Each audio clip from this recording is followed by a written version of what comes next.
How chauvinistic is it for a dude to demand that a movie aimed at girls should also appeal to him and put his interests in the center? How many male action movies actually have fully fleshed out female characters who are mature and just as fully developed as the male lead? You're probably racking your brain to think of some, and I'm sure you can come up with some. But notice, you don't require it. You're not going to watch these action movies that are male-centric and are aimed at male audiences for the female lead, at least not in terms of her character. You may be going because she's hot or something, but you're not looking for it to be a fully fleshed out character with full backstory, and they spend a lot of time on developing that in her maturity and so forth. Welcome to the Masculine Psychology Podcast, where we answer key questions in relationships, attraction, success, and fulfillment. Now, here's your host, world-renowned therapist and life coach, David Tian. Welcome to the Masculine Psychology Podcast. I'm David Tian, your host. In this special episode, I'll be analyzing the psychology of the Barbie movie, which, as of the recording of this episode, is set to surpass the $1 billion global box office mark after its third weekend. Pretty amazing. I recommend every guy see it. Even if you hate it, I recommend that you see it. And I recommend that you watch it before you continue listening to this episode, because there should be lots of spoilers in this analysis. When the movie first came out, I did not plan to do a movie analysis. I haven't done a movie analysis in quite a while because I think I ended up doing too many of them. So I was waiting for a guy-oriented movie like that Batman movie to review, and I totally didn't think Barbie would catch the interest of my audience. But after its opening weekend, I got a comment on YouTube to review it and some emails and messages to review it because they wanted my opinion about it. I wasn't rushing to see the movie. I was watching Oppenheimer on that opening weekend instead, but my wife wanted to watch Barbie, but I won the coin toss that weekend, and I was planning to watch it sometime in the next couple weeks. But because of all of this interest, I scheduled and booked our movie viewing of Barbie earlier than I expected. So I'm mentioning this because I do love feedback. I respond to feedback. Your feedback helps me choose what topics to cover in future episodes. So when I say I love getting feedback, I really mean it. Plus, I thrive off it because it helps me come up with ideas for future episodes. This would be episode 109, I believe. So I always welcome future topic ideas. So in case you were like me before the movie came out and you weren't intending to rush to the theater to watch it because maybe you aren't a fan of the Barbie toy or the franchise, and maybe you haven't kept abreast of how explosive the box office has been with Barbie and Oppenheimer, especially Barbie, and even more so the cultural commentary alongside the Barbie movie, which has been overwhelmingly positive. I had to really dig into the underbelly of the internet to find any kind of calm, reasoned analysis. Most of it was ranting from a fear state. And when you're in the state of fear or panic, you cannot make any good decisions.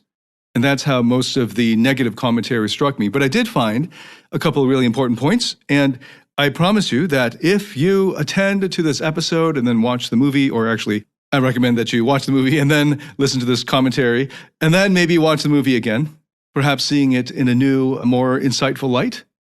You will understand the interior life, the thought life and the emotional life of modern women better, and as a result, it will be easier for you to be in and succeed in relationships with them, and obviously to succeed in your dating life and any type of situation where you are having interactions with modern women. One of the reasons this is so important is because most of the men who are struggling to connect with women in the modern world, who are struggling to find a place for themselves in their roles socially in the modern world as young men, so many of them don't even realize that the world has changed quite dramatically over the last few decades and has accelerated in that change and the acceptance of it and the pervasiveness of it.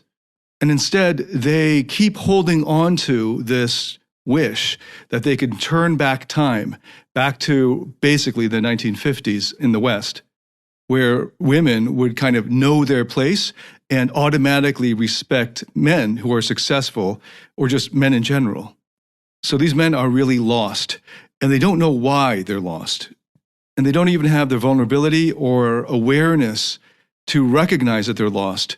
And they think if they can just rally enough other men, and of course as many other women as they can, to their cause of turning back time, then they will succeed in this ultra-conservative project of repealing these developments in gender relations over the past few decades. And then these women will behave and will respect them and will reflect back to them the values that more easily cast these young men in a positive light and an empowering, strong light. And of course, by the way, I'm from this point on assuming you've watched the movie. That is, of course, what is depicted in the movie in a really funny way, in a kind of simplistic, exaggerated way, but it's a movie about Barbie. So what did you expect? It's a satire. It's supposed to be funny. It's supposed to be entertaining. Okay, so on the written outline here, I've got at least 4 main points. I hope to get to at least 2 of them. I promise to mention all of them, but I hope to get into depth on at least the first 2. So the first point is a response to the main negative criticism that had some substance to it that I found on the internet. And that is the lack of mature male characters in the movie. There are lots of likable, lovable characters, and the fact that these men on the internet, let me just give them a term so it's easier to refer to them. So let's call this the chauvinistic response. Now, I see chauvinism as different from misogyny in the sense that chauvinism takes the view that men are superior to women, whereas misogyny is men hating women. And of course, from a feminist perspective, it might feel like men hate you. So speaking to any kind of feminists who are listening, and so you see this in the movie. They have many lines of dialogue that are very memorable. And there was one that's men hate women and women hate women. And I think chauvinism cannot be that chauvinistic men hate women. That would be like saying Ken hates Barbie. But of course, you see in the movie that Ken is overcompensating for his rejection by Barbie because he wants her to like him so badly. That's more of a kind of insecure, codependent white knight, which I'll get to. And the so-called patriarchy that kept getting referred to and hilariously demonstrated is more like a chauvinism, an insecure chauvinism, where they're trying to assert their superiority over women because they want their approval and admiration so much.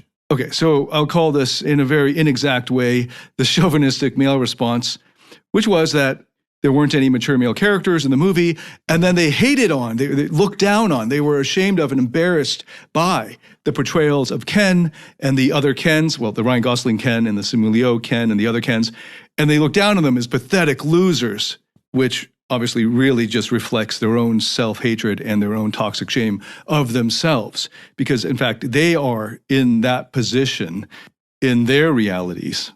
And that's why watching that movie hurt them so much, made them so angry as a response, and made them so fearful because everyone laughing at the Kens in the movie, they feel it as laughing at themselves, their predicament. And the more popular the Barbie movie becomes for them, their great fear is, the more the world will gang up on them and exclude them and exile them. Now, if you're mature enough to be looking for a way to try to make sense of the sort of underground chauvinistic and, of course, misogynistic, but I'm not going to address the misogynistic responses. They're just so obviously wrong. But the chauvinistic responses, hopefully this is enlightening, but especially to those who relate to the chauvinistic response because that was your response. But in every case that I found on the internet, there was no self-awareness around the fact that you relate to the Kens because you're actually have been or are in that position roughly. And instead, the reaction is to look down on the Kens. And that obviously is a reflection of your own shame and self-hatred. But that wasn't even the point I wanted to make. It was a tangent because I said these lovable Ken characters, who, by the way, were played so perfectly, especially Ryan Gosling right off the bat, his body language. There's another point that I won't get to, but the use of body language and movement, physical movement in the movie was incredible and so full of symbolism. Okay, so returning to the criticism, there were no mature male characters in the movie. But of course, in the movie, there is a mature female character, the ghost of the creator of Barbie, Ruth Handler. Though in the movie, she just appears at the end and isn't really fleshed out very much. I had to Google her to learn more about her. But in the movie, she's depicted as this sort of oracle figure and a wise mentor or guide. And then there are plenty of heroines, of course, in the movie, though I wouldn't consider them mature, and that's a point I'm going to get to. That's the second main point. But staying with this first one, which is that there are no mature male characters, point taken. However, recognize who this movie was made for, just as in G.I. Joe, or even much more recently, The Avengers. Scarlett Johansson's Black Widow character was there from the beginning, and for 10 years didn't get her own spotlight until the whole franchise, that whole phase was done with Thanos. And then she got a retrospective movie that was set in the past, so they killed her off, so there was no future in it, even contrasting this to the other incomparable character, Hawkeye, who got a whole TV series and is still alive. But anyway, what do you expect? That's Marvel, and it was originally written to appeal to dudes. Superhero movies are made generally for dudes. In the new phase, Disney knows that they have this huge male audience that is now 15 years older. So these are guys in their 30s and 40s now. So they've got to go back and pick up a new audience, and they've chosen to diversify their audience racially and in terms of gender. And as a result, they've alienated the old dudes in their 30s and 40s who are along for the male-centered ride of the first phases. And that's what I'm getting at here, the centering of the male-centric world. Now, in 2023, when this movie came out, you as a man might not feel like the world is male-centric because you're not making much money, or you're not getting many advantages, it's not privileging you, or you're not aware of any quote-unquote privileges. But as a man, I would venture to say that you just haven't reflected enough to notice the privileges that males have versus females in the modern world, even now. And here's one great example. Not all males have succumbed to this. Notice that the vast majority of both critics and user reviews, or actually they're not called users, they're viewer reviews or amateur reviews, are incredibly positive. And I did have to dig pretty deep into the internet, the underground internet, to find substantial negative reviews of Barbie. But notice the complaint here that there weren't any mature male characters and that there wasn't equal treatment of men and women in a movie whose intended audience was teenage girls. The movie is rated PG-13. So in case you didn't know that, that means that they recommend anyone under 13 should be with a parent to watch it. And PG-13 is basically pointing out that the movie was not intended for anyone under 13. Now, I came across a really painful Ben Shapiro review of Barbie, and I couldn't get past it, so I kind of read the transcript, and I read some responses to it, because the review was half the length of the movie itself, and it wasn't really making substantial points in my opinion. It was a lot of ranting.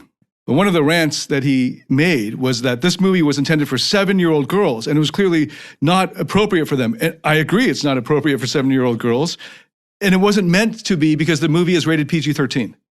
Now, when I went to see it, it was a little bit disconcerting, but it was really cute that there was a mother and father with 2 daughters, and they had all dressed up in pink, even the dad, for this movie. And we were in the VIP theaters. They had these big seats, and the food was served and all that.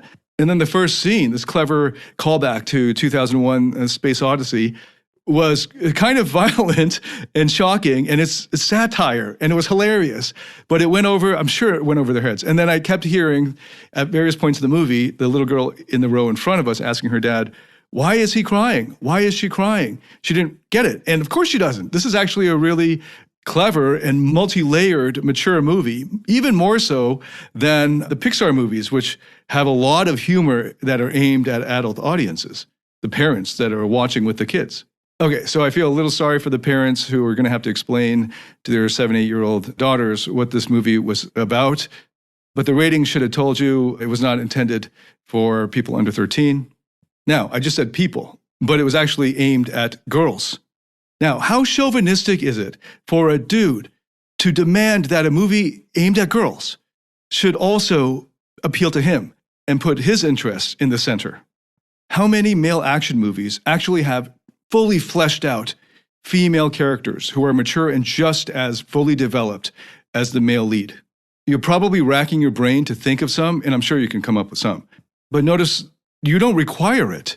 You're not going to watch these action movies that are male-centric and are aimed at male audiences for the female lead At least not in terms of her character. You may be going because she's hot or something, but you're not looking for it to be a fully fleshed out character with a full backstory, and they spend a lot of time on developing that in her maturity and so forth.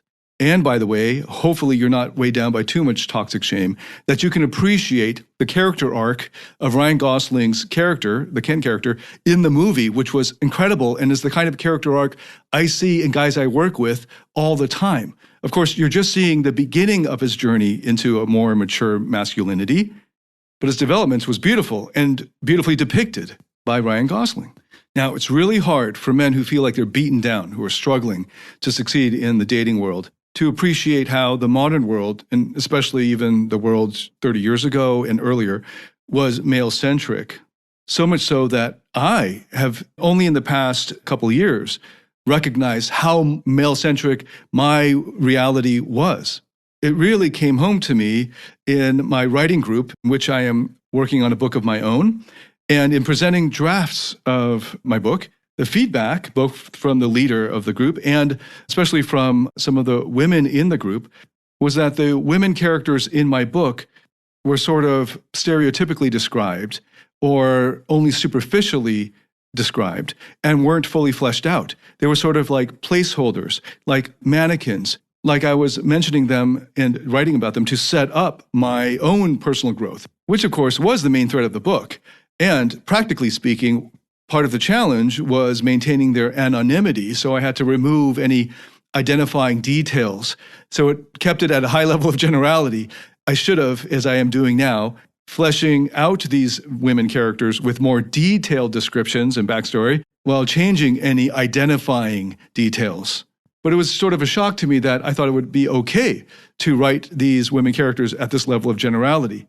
But then I recognized that I had demonstrated the trap that I could easily be accused of, which was that I was a self-centered, male chauvinist out to manipulate women for my own ends and seeing women only as instrumentally valuable for my own growth in this case.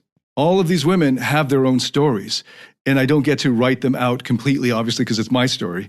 But when I do write them in, I need to do them justice. Also because if I write it at that level of generality, people will get bored and it's not interesting anymore.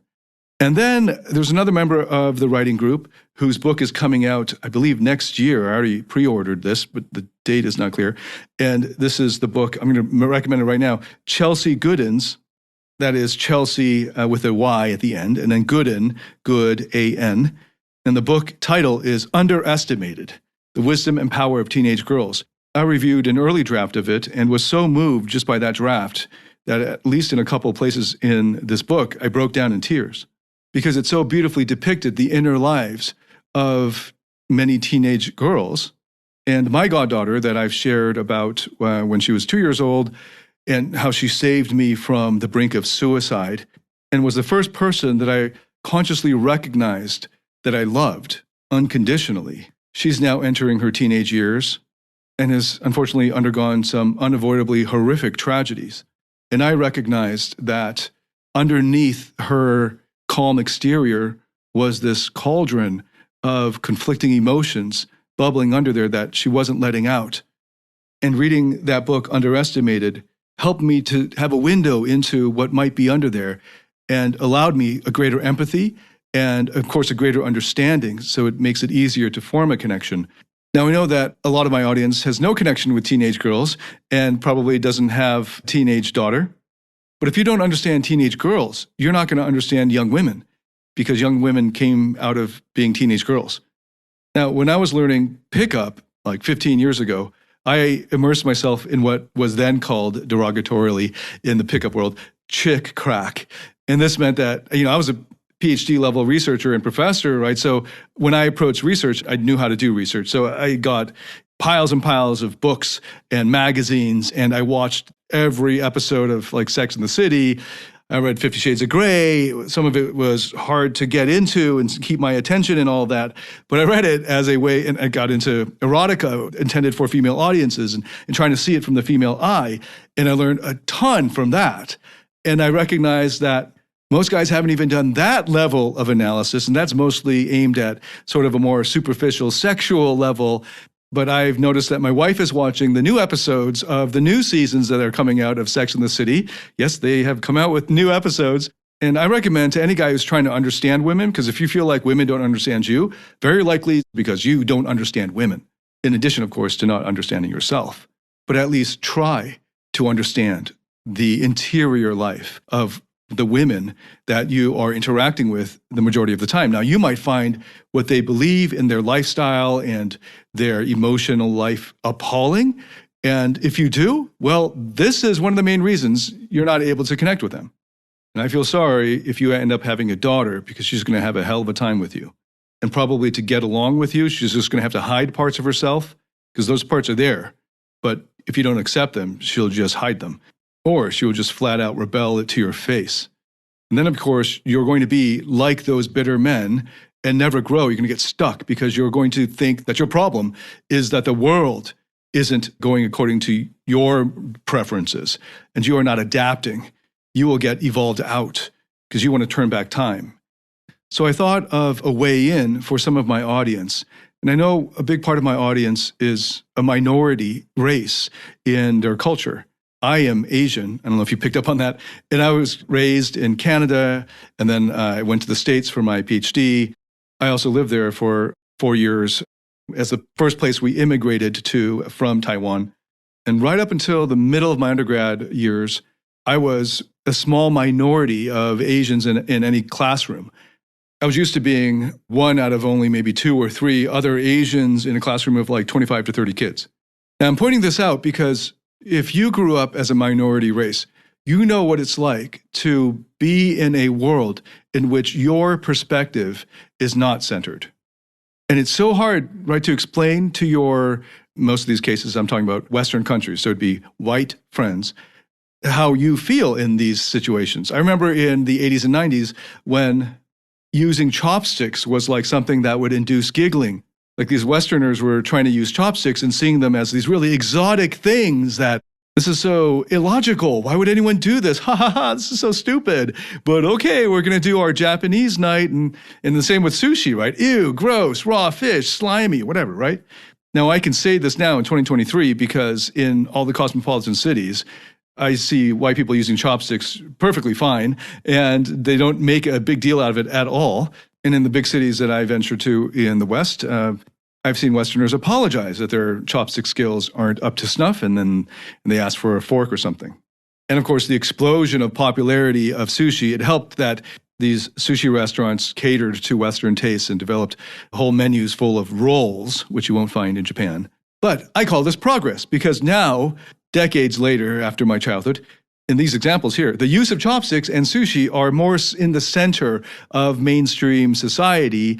Even if you're a minority Asian in the society, parts of you are more accepted into the center. I don't know if this centering discussion is helping at all for those who are white males living in Western countries.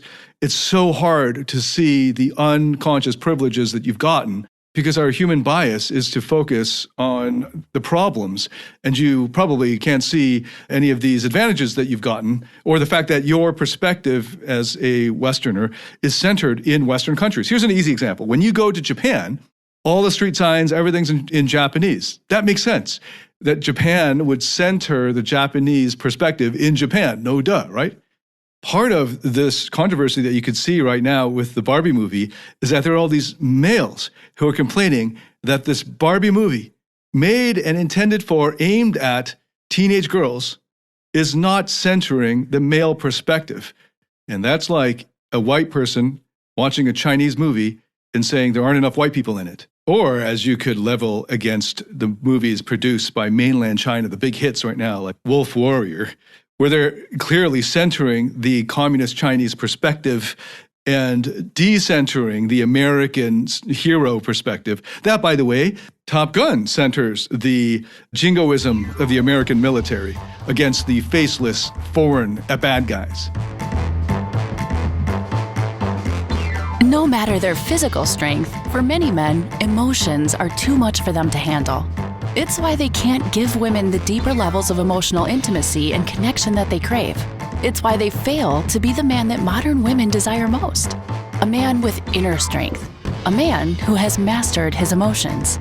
Find out how to master your emotions through David Tian's Emotional Mastery Program. The Emotional Mastery Program is a step-by-step system that integrates the best of empirically verified psychotherapy methods and reveals how to master your internal state and develop the inner strength that makes you naturally attractive, happy, and fulfilled. Learn more about this transformational program by going to davidtianphd.com/emotional mastery. That's DAVIDTIANPhD.com/emotional mastery. Now, I, having spent 20 years in North America, am so used to accounting for Western-centric everything that I just take it in stride and enjoy it for the limited parochial scope that it has. And I find plenty of enjoyment. It's a fun movie. Similarly with Barbie, it's not intended for me. It wasn't written or aimed at me. And I have to take that into account as an intelligent human being. And thankfully, I've done, now at 47, coming up to 47, enough work on myself to be open-minded to taking the foreign point of view. And the foreign point of view, in the case of Barbie, is a young woman's point of view, especially a teenage girl's point of view. And one of the reasons why it's so hard for dudes, regardless of race, to enter into the woman's point of view, especially the young woman's point of view, is actually because, from my analysis, gender is more foreign even than race. So you notice we accept action stars of all kinds of races. And as dudes, you can imagine yourself as a samurai badass or a ninja badass, and now you're kind of entering the Japanese male action hero's perspective, or you can enter into Bruce Lee's perspective, all of this sort of stuff. There are all these male action heroes of different races, like Black Panther. It's a lot easier to accept that. And that's because I think males around the world have a lot more in common being male, regardless of their culture and race, than they do actually with the lived experience of females. It's really hard for us to understand what it's like to not have a penis and instead have a vagina, and then to bleed from our genitals every month for days on end and have other side effects like major cramping and headaches and all that stuff. And then to have breasts and have the awkwardness of all of that. And then to bear children. I won't even go there. It's a much bigger stretch for men to enter into a woman's perspective than it is to enter into another man's perspective, just swapping out skin color and culture. That's my own anecdotal opinion.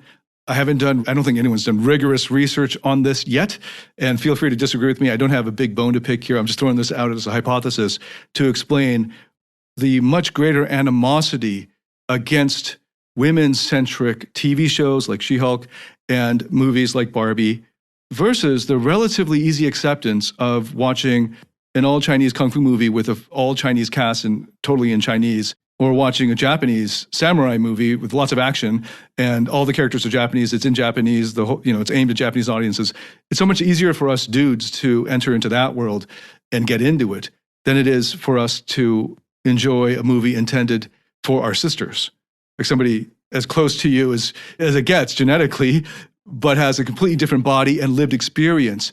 And then I've only mentioned biology. Now I want to come back to race because this might trigger people saying, well, you're saying race is not important. It's so important that I've chosen it as a comparison because hopefully you recognize how impactful and how important it is and how far we've come that we have this ability to enter into other worlds that are not our race. And that's a lot of progress. Even the fact that I can mention, like kung fu movies and samurai movies in Chinese and Japanese entirely. Hopefully you've seen some of those at least, right, with subtitles. If you haven't, what? Anyway, notice how if it's race and gender combined. So if you're a white man trying to understand the lived experience of a black girl, how much harder it would be for you. Or even for me, a Western-raised Chinese man trying to understand what it'd be like to be a 4-year-old black girl. And I bring that up because hopefully you've seen the viral video of this 4-year-old girl, Ariana, who is in the hairdressers and she starts to say that she's ugly and breaks down. And every time I watch that, I break down with her and it is so heartrending. And my wife has pointed out when we were dating how the dolls that I was buying for my goddaughter, who was 3 or 4 at the time, that I should choose, like she was really into Frozen. So I was getting these Frozen dolls and all that. And those are Scandinavian dolls. So they were blonde and brunette and very white. And I'm not knocking the movie. It's set in where it's set, so they should look like that. And the stories were arresting enough, and I think they're great. And they were arresting enough that they would capture the imagination of this Asian girl all the way around the world in Singapore, right? But she pointed out that I should also balance it out with dolls who reflect her race, her skin color, her facial features. And I was so excited for my goddaughter when the movie Raya came out because it reflected Southeast Asia, and it had a strong female, a heroine as the main character of that movie. Because representation matters so much because it's about centering. And when you're not the center, as Ken is not the center of Barbie, obviously, there's that great line in the movie, Barbie has a great day every day. Ken only has a great day if Barbie looks at him. And how awful it feels when your world is not centered around you. And what the Barbie movie gives you a taste of is what it's like as a woman to live in a male-centric world. And a great illustration of this is the backlash that I was asked to comment on, that there weren't more mature male characters in the movie. It's a movie about a doll made for girls. And what's hilarious is they made a male doll. And of course, that's the predicament Kenneth finds himself in. Okay, so that was just the first point about centering and understanding better, or trying to understand, the women's point of view, the female point of view, especially the teenage girl's point of view here. And as you get to understand their world better through their eyes, you'll begin to see how the world is more male-centric than female-centric. It's a lot like helping my white friends back in North America, back in the 90s, see, or in the 2000s, see how their world was mostly white-centric, Western-centric. When they said things like, let's eat ethnic tonight, and just lumping all other non-Western cultures into one category. Like that could mean anything to somebody like myself, or even working part-time at the Center for Chinese Studies during my Ph.D. program, and seeing that we would take people out for the lunch, and it would end up at a Vietnamese restaurant because, well, it's Asian and it's kind of China adjacent, though no one ever talked about that. And then, of course, the Chinese restaurants were kind of further across campus. So we settled for the Vietnamese, which was delicious. Don't get me wrong. I enjoyed the free lunch. But let's not pretend this is Chinese food. But to white people, it's just Asian. And that's an example of centering. And hopefully, as you begin to see how your world is centered, and you didn't even know it, because that's part of what centering is. It's just in the background, unconscious, like you just walk into it. Unless you are decentered, you won't know. You just think everyone thinks this way and lives this way and has the same experience as you. And that's the female experience, where men demand equal representation in a movie that isn't even intended for them, but is aimed at an audience of teenage girls. So this point about centering and the challenge of entering a foreign point of view was actually my first point. And luckily, I think it was the most important point. So I led with that and ended up getting to the 30-minute mark on this one point. As I promised, though, I will mention the other points, though I won't be able to go as in-depth on each of them as I would like. The second point is on the fact that we're all going through various developmental stages. There are various stages of maturity and growth. And something I've noticed in the attacks on in the past couple of years, feminist movies and TV shows is this male-centric demand for the female characters to be at the highest maturity level. With hindsight, I'm sure we'll be looking back at this period as a time when what I've been calling the chauvinist male audience is still grappling with, coming to terms with, the female point of view, which includes grace, which includes the openness to appreciate early developmental stages of maturity of women. And in the case of Barbie, of teenage girls. In fact, the Barbie character, in terms of psychological maturity and developmental psychology, is about the maturity level of a 10 to 11-year-old girl. In Barbie land, their understanding of sexuality is basically prepubescent. They're just beginning to ask the big questions, like questions about death and mortality. And in that sense, she's got about the maturity level of a 7, 8, 9-year-old girl.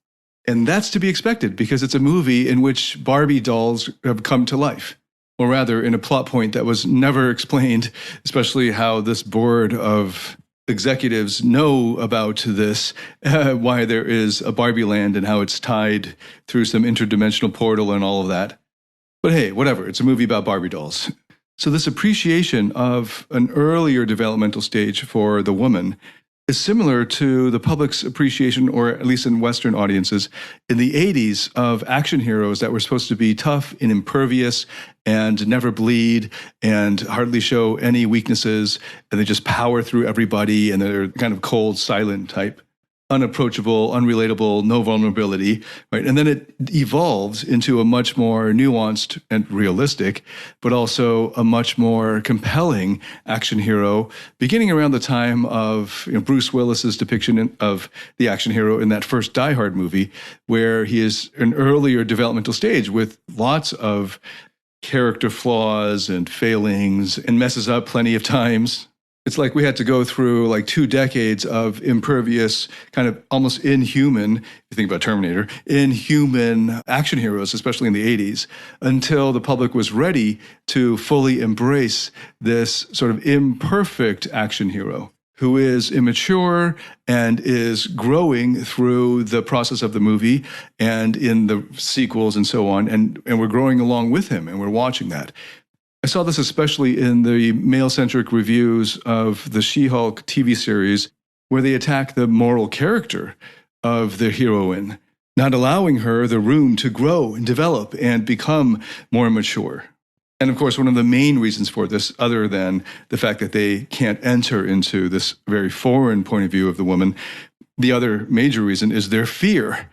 Their fear of the unbridled, feminine, chaotic power that will run roughshod over their emotions, just as Barbie did over Ken at the beginning of the movie. I know that a lot of the guys watching it who are what I call white knights, other people call these nice guys, codependent. Well, they're actually compensatory narcissists. But narcissists might sound too harsh. They're well-meaning, they're just immature. And the codependent white knights see that time that they were stuck in the friend zone and that attractive girl that they were pining after, who kept treating them like they were just friends, thereby breaking his heart despite all he's done for her. Basically the red pill is full of codependent white knights. They see that depiction and they freak out because, oh no, this movie is actually reinforcing or conditioning the very evil that has hurt them the most and has upended their lives. And now they're so angry and seething with so much resentment that they go on the internet and spend hours just rage writing about the evils of the feminine nature. So they're not watching this movie in any kind of detached way, like, this is a movie aimed at teenage girls, and look at this depiction. What does that say? No, they're freaking out because they see themselves in the treatment of Ken by Barbie, and they relive this trauma that they went through. And that's why there's so much anger and emotion against, this rage against the immature feminine. Now, that first point, responding to the complaint that there were no mature male characters, I would say that there are no mature characters except maybe the Ruth Handler ghost at the end, though that was a ghost and it wasn't fleshed out and she didn't have a whole lot of lines. But what she did show seemed pretty mature, and that was a wise perspective. The sort of thing you might expect in a male-centric movie to be played by Morgan Freeman as a kind of god figure or a wise fatherly figure. But the Barbies were basically like prepubescent girls, and that's totally to be expected, and that's part of the humor of it. They're Barbie figures. They're like preteen girls in the bodies of adult women. Now, when these guys watch movies that depict immature, still growing, still in an early developmental stage, male character, they don't have any issues with granting these male characters that leeway to grow. They're not demanding that these teenage boys should have a 70-year-old's maturity level. But the chauvinistic male-centric viewpoint demands that all of the female main characters must be at the maturity level that allows the women to appreciate immediately, right from the get, all maleness up and down the developmental stages. Now at the end, big time spoiler alert, right? Barbie helps Ken to own his own identity. And so just before I get to that, I want to mention I would like to go in a lot more depth on what a codependent white knight is. But I've done plenty of hours worth of material explaining this. I did an almost 1 hour Man Up episode on the white knight syndrome. I've also done plenty of episodes in this podcast on compensatory narcissism. And in my course, Rock Solid Relationships, I devote about 4 to 5 hours going in depth on what the white knight syndrome is and what codependent narcissism or compensatory narcissism is. And not only do I explain how to get out of it, I actually guide our Rock Solid Relationship members through processes that help anyone grow out of those early developmental stages of being stuck at that codependent level. And one thing I was just about to point out there is the importance of identity, where Ken's identity was wrapped up in whether Barbie liked him and treated him well. Basically, he only felt significant when she lavished approval and attention on him. And finally, Barbie recognizes that. So this is a developmental stage of hers. She's still quite immature. I mean, got to cut her some slack. She was basically living a doll's life as a prepubescent girl trapped in an adult's body. And she had a big wake-up call and a kind of awakening. And now she's actually skipped some stages and is mature enough to recognize that Ryan Gosling's Ken needs to find his own identity apart from her in order for him to find his happiness and fulfillment. And she actually encourages him to do that. Now, there's so much more to be said. I was just going to track throughout the movie each stage that the Ken figures went through, especially in that fight and the battle at the end that transitioned into a dance-off, that transitioned into kind of solidarity. And for me, that was actually the highlight of the movie, that dance number. It was hilarious.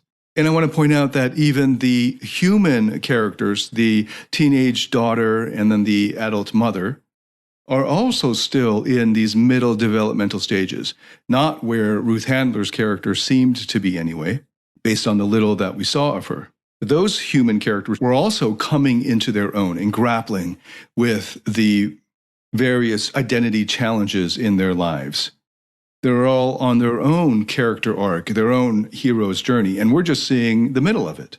And that's okay. It's definitely okay when it comes to other great movies depicting a flawed male character who undergoes some growth, but certainly isn't perfect or all compassionate or all wise or all moral at the end of the movie. And of course, this leaves the door open for sequels. So I wanted to make that second point there about maturity, developmental stages, the grace to have the openness to allow female characters to still be in process, in development. And noticing how the Ken figure is a perfect, hilarious, and entertaining depiction of a codependent white knight who is growing out of that, but just at the very early stages. At the end of the movie, he's moving into the realization that he's so, but then when Barbie at the end lets him off, sort of gently, he goes immediately to try to kiss her because he thinks, oh, now we're good. So he still doesn't get it, but he's starting to get it. And then the movie ends. And unless you want a 5-hour movie, in a 2-hour movie, that's okay as far as I'm concerned. I think they could have made it 2.5 hours so that they could explain how these executives know about these interdimensional portals and then maybe the metaphysics of that. But that's just me being a nerd. I also wanted to mention that there's this beautiful depiction in the movie of the theme of becoming real. And this is found in the classic book Velveteen Rabbit, which I recommend everybody read. I might one day do a book analysis on the Velveteen Rabbit, but also of Pinocchio. And you see this theme and this journey of becoming real in, of course, Margot Robbie's Barbie, but also in Gosling's Ken figure. And then the huge theme of death anxiety that they start with, and then they never really explore in the rest of the movie in any kind of depth. But I really appreciated using that theme of grappling with death anxiety as an opening device. And they touch on it in various parts of the rest of the movie, but they don't really resolve it, in my opinion. There's actually so much more to cover. I also had here a note on the feminist monologues and to go through some of those points.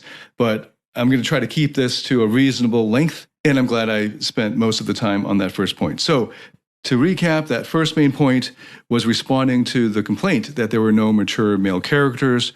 I pointed out to the main intended audience and the centering issue and how challenging it is, acknowledging how challenging it is to enter a very foreign point of view. And I wanted to point out that for most men, the female point of view is even more foreign than any other kind of male point of view. And then I also very briefly touched on the issue of developmental stages and the importance of grace for allowing female characters to be going through various early developmental stages, as well as an early developmental stage. And it's not necessarily a developmental stage of anybody, but it is an immature stage of the codependent white knight, which has a perfect depiction in Gosling's Ken, and actually in all of the Kens in a way. And then the importance of identity and where you draw your significance from. And then I also just mentioned the themes of becoming real and of death anxiety that I didn't have any time to get into. So, if you haven't yet watched the Barbie movie, I highly recommend that you do that. It's going to surpass $1 billion, it's projected anyway, in the box office globally. And if you haven't purposely gone out to learn and immerse yourself in trying to understand better the young woman's point of view, watching what is popular for that audience, consuming that literature or those videos and trying to get inside their heads to understand their world and what it's like to live through that experience, let alone a teenage girl's lived experience or an earlier stage, I highly recommend you do so, especially if you plan on becoming, or if you are a dad of a daughter, or if you just want to understand women and connect with them better, and if you want to make the world a better place and have more harmony and connection in it. Don't get stuck like so many of these men are in this place of fear, which would, of course, lead to overcompensating, as you can see in the Ken, what Ken does in the movie, and it leads to this anger and just staying in that fear and anger, oscillating between fear and anger. Underneath all of that is, of course, shame. And if that's never addressed directly, you're going to get stuck at that stage of just being angry, not getting what you want, and blaming the world for your unhappiness. The world has already changed, and it's not going back, thankfully. And I encourage you to take this opportunity, or as many opportunities as you can, to decenter your perspective from a male-centric perspective, which of course you would and necessarily would have a male-centric perspective if you are a man. And you'd have to take extra effort to be able to come out of that perspective and enter into a very foreign point of view and truly understand it from the inside, and then to see your reality from that other point of view. It's already so difficult to even do that across racial lines, let alone across gender or sexual lines. But if you want to connect with the modern girl or modern woman, you're going to need to do that. Thank you so much for listening. If you like this in any way, subscribe on whatever platform you're listening to this on. Leave a comment, give me feedback. I love to get feedback. As I mentioned, this episode was prompted by feedback. And if you like this in any way, if it's helped you in any way, please share it with anyone else that you think could benefit from it. Thank you so much for listening. I look forward to welcoming you to the next episode. David Tian, signing out.